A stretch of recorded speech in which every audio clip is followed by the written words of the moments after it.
Bonjour à tous, bienvenue dans cette nouvelle vidéo. Aujourd'hui, ce qu'on va voir, c'est comment modifier la date du prochain paiement d'un abonnement.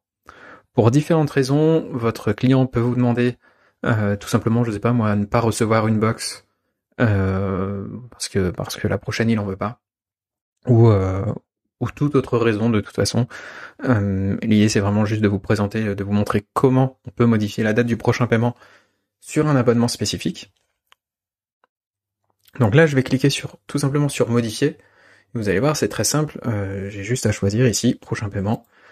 Et là, j'ai de quoi choisir la date du prochain paiement. Alors pensez bien, voilà, il y a tout ce qu'il faut ici si vous voulez le décaler d'un an, d'un mois, etc. Vous pouvez naviguer de mois en mois juste ici. Et là, par exemple, je vais choisir le 1er juillet.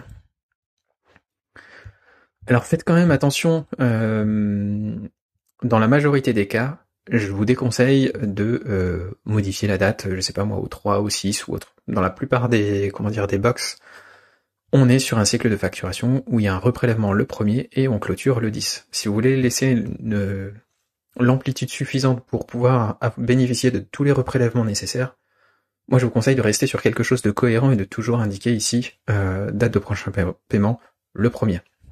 De toute façon, après, si en fonction de la typologie, si vous êtes sur une typologie de box classique, et donc avec des formules purement box par abonnement, de toute façon, la date du prochain paiement sera fixée automatiquement au 1er du mois d'après si vous êtes sur de la box mensuelle. Mais je vous déconseille de toute façon, restez sur un cycle comme ça. Si vous êtes à la semaine, faites rajouter une semaine ou peu importe, mais restez sur quelque chose de cohérent dans ce sens-là.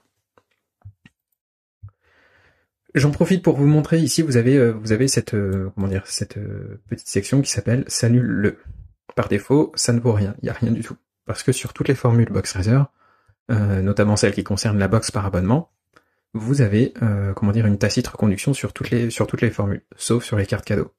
Les cartes cadeaux, on voit que hop, on a justement une annulation de l'abonnement à une date précise. En fait, indirectement, on utilise ce champ pour savoir quand on doit mettre en pause l'abonnement. Donc là, si vous indiquez, par exemple, je sais pas moi, il doit se mettre en pause le 30, ce qu'il faut savoir, c'est que, en réalité, le 30, nous, l'application va passer sur vos abonnements quotidiennement, et 5 jours avant cette date-là, les abonnements vont être en pause. Donc, on peut se demander pourquoi les 5 jours, et en fait, les 5 jours sont là parce que,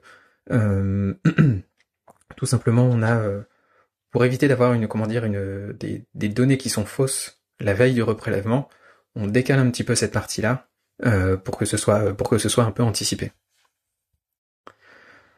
Donc voilà, par exemple, si je veux qu'il s'arrête, si je veux pas qu'après le mois de décembre il soit reprélevé, j'indique ici le 30, et à partir du 25 décembre, automatiquement, l'abonnement va passer en pause.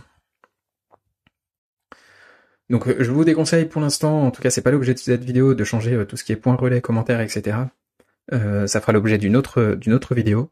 Mais voilà, maintenant vous savez comment modifier la date du prochain paiement. Attention, ça ne vaut pas un bon de livraison à ce stade. Mais vous savez comment modifier la date de prochain paiement sur un abonnement. Voilà, c'est tout.